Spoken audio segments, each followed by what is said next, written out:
Now these days tech moves at an incredible rate, and even last year a few of you guys had asked me how to get YouTube playback in a car, for example, and I found an adapter. But Ottocast, the company that made that adapter, have just brought out something fairly new, and that is to add a HDMI port to, well, virtually any car. So I kind of had to check it out. So yes, I think every car out there should have some form of HDMI port to make use of that glorious screen, because well, some of them are quite big. Now, this, to clarify, is not to be used while driving. This is stationary only, so please don't do this while driving, because that would be very unsafe. But I'm more thinking like maybe you're waiting to pick someone up at the airport, or maybe you have a camper van, or maybe you're waiting for your car to charge at an electric charge point. I think this is quite a good use case where you can make use of that car's glorious screen and just play back some content and enjoy it.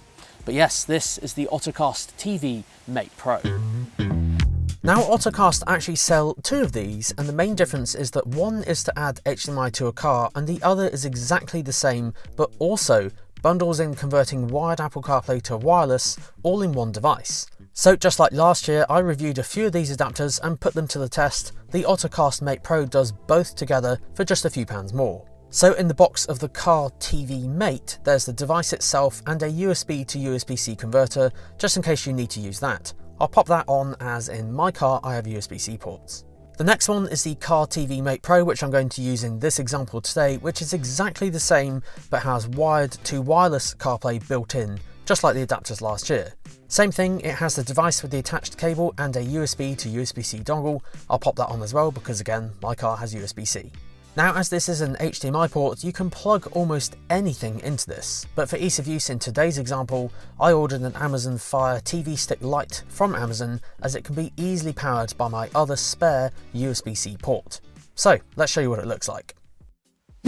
Alright then guys, so we are in the car now, and this is the adapter as we've just seen. So it has basically an HDMI port on one side and a USB port on there, but I'm going to be plugging this in using the USB-C adapter. So I'm going to pop that in here, and for those of you who are really tech savvy, you'll know that I actually have wireless Apple CarPlay built into my car. However, I'm going to be using it via the wired method to replicate what it would be like for, you know, people who don't have that wireless capability. And this is what it looks like when you plug it in. So you can basically choose between CarPlay to convert wired to wireless, or you can make use of this special HDMI port which is actually on the device. Here's the thing I bought earlier, which is the Amazon Fire Stick. So we're also going to plug this into the HDMI port, and we're going to power it using one of my spare USB-C ports. Now obviously this will vary from car to car where you're able to place this kind of wire setup, but I've managed to put it all in here, kind of tucked out of the way so you can't see it. So then I just need the remote control. So on here, just going to select HDMI, and this will now turn this screen into basically just an external monitor. Now you'll notice at the moment it looks quite cropped, but you can make it actually slightly larger. Just tap anywhere on the screen, then you can expand it up here and make it just that little bit bigger. Now one thing to note is that this is literally just acting like an external monitor now, so the touchscreen elements won't work unless you're going to exit and go to the home up here to the main multimedia system of the car. But yes, you literally just use this like a remote control as if you were at home. So we can go onto here on BBC iPlayer or Netflix or Prime Video or YouTube. It just adds all of that kind of functionality, basically what the Amazon Fire Stick would offer, but in your car. So we can go onto here and load up YouTube and check out some YouTube videos. So there we go, this will now play any video content on here, just full screen across there. And remember, you can toggle up here to make the screen slightly smaller if you wish. It basically just changes the aspect ratio. Obviously there are very many different kind of screen sizes out there depending on the car manufacturer that you're going to install this in. So obviously just bear in mind that some images may look slightly stretched just because the screens are obviously going to be slightly different to like a TV at home, for example. Now obviously this is probably a bit overkill for someone who literally just drives in the car, you know, by themselves, but say you have any friends or family, you're waiting for someone, you have a camper van, or you have an EV and you just want to add all this functionality to the car, it's a pretty cool way of doing it. Now obviously one important thing, if you're watching videos on the HDMI source, how do you swap to the wireless section of Apple CarPlay? Well, as mentioned, it's not touchscreen as such, but if you do touch anywhere on the screen, there is a back button on the very top left just up there, and of course the changing of the aspect ratio which we just mentioned. But yes, if you press the back button top left, this is how you can exit out of the HDMI section and then go to CarPlay. So then on here, it will convert basically any wired Apple CarPlay to wireless, similar to those adapters that I tested last year.